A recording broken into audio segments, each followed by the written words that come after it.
I think the point that my learned colleague, the chairman of Alton, Benga Adebayo, raised is poignant.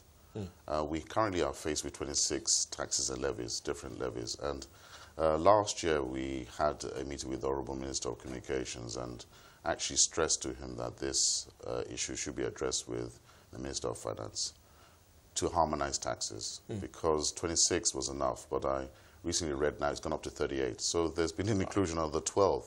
Wow. And these are arbitrary taxes, to be funny honest, and duplicate, multiple. Help us appreciate what is going on. You mentioned 12 new taxes potentially. Yes. Can you just give some examples of what we're seeing now in some states in terms of the new taxes that have been introduced? Well, I mean, there's new ones like the eco emissions. I mean, what's that got to do? We're not in the oil and gas industry, and we're some states are now imposing gas emission. So what's that got to do with telecoms? The figure is probably arbitrary. Well, it'll be arbitrary, so I can't give you a percentage and actually the impact on the operational cost. Right. But what it is effectively is squeezing our margins, you know, because these are unplanned items that are now coming onto our profit and loss sheets. And then the worst instance is that base stations are then closed, which is not only a dangerous stance, but an unwelcome stance, because with the ease of doing business, we would have thought that government would be encouraging our members to run further infrastructure, not closing down infrastructure. But is that a realistic scenario here? I'm sure some people cannot imagine that you could go into some states and you won't have telecom services. Is that something that we could be dealing with if we don't see any changes in terms of the harmonization of these taxes?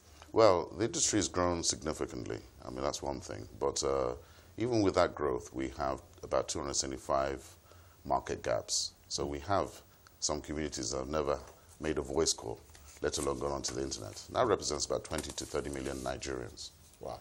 Now, if we're going to now start to close base stations, mostly in rural areas, then we're actually compounding the problem.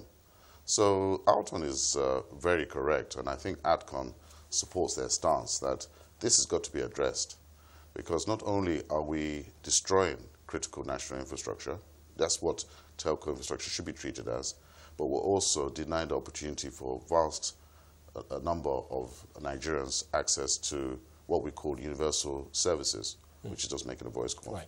And we're still talking about voice here, because I think the next big step is data, trying to see how we can increase not just data penetration, but even broadband penetration. And I do get the sense that strategically, if we're having this type of challenges, with telcos even considering shutting down base stations because of these multiple taxes, then clearly many of the targets that the government is setting in terms of broadband penetration will never be met.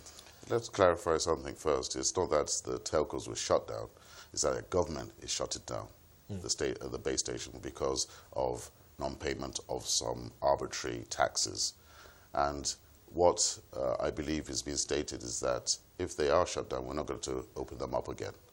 So that implies that government has actually caused the problem, and the problem has to be solved by government. Now, with regards to 30% penetration, the broadband penetration rate, that should have been achieved by now. It's not that we wait until the end of 2018 to achieve it. And it's not the end game. It should be a minimum 30%. So we need further investments. So we need an environment that's conducive. We always keep repeating it. Sounds like a broken record, actually. Right. We need a conducive environment. A conducive environment means that government should be lessening taxes, lessening the burden, and not targeting telecoms companies as another form of internal generated revenue for a lot of the states. Yeah. We are having an oversight by a regulator, the NCC, and we can't have the National Assembly also jumping in, trying to almost do a double job that was already been done by the regulator. Some of the information that they require also can be got from the sister agencies like the Federal Inland Revenue Services. So there is a copious amount of red tape and ad hoc committees that are just coming up and springing up. And it's all, in essence, trying to get more money out of our members. Right. Well, strategically, what's the direction of the advocacy here? Because we're talking about several states which really are independent in terms of what they want to do in terms of tax revenue generation and laws in that respect. And I imagine that very often people go to the federal government to say, listen, how can you help us here? Because we are operating in this country, right? So what strategically is the best way forward in driving this advocacy? Do we need, for instance, the National Assembly to help pass some kind of legislation to regulate taxes? What is the way forward? I think basically the National Executive Council has put forward some measures and some initiatives that we need to look at. One is the rights of ways. Rights of ways is really pertinent to the way we deploy infrastructure. And if we want to increase and get to the 30% broadband target, we're right now at 21%, then we've got to encourage a harmonious, neutral, and affordable rights of ways permits. So they're timely and they're cost effective. Then secondly, we need really the Ministry of Finance to really harmonize these taxes. I mean, it's pointless paying tax at the federal level, then in the state and then local government says that they've not seen the taxes. So there seems to be some issue within the way taxes are distributed within government entities. So once that is done, then we can speak to one body, make one payment, and therefore hopefully the funds are distributed in the manner that they don't come back and start taxing the same infrastructure we've already paid taxes on. I think it's important. Those are the two fundamentals anyway. Right. I think it's quite important to make the point about how critical telecom services are in terms of national infrastructure. What they enable the economy for it to operate, especially in a modern way. And the next step really is really unleashing that economy in Nigeria.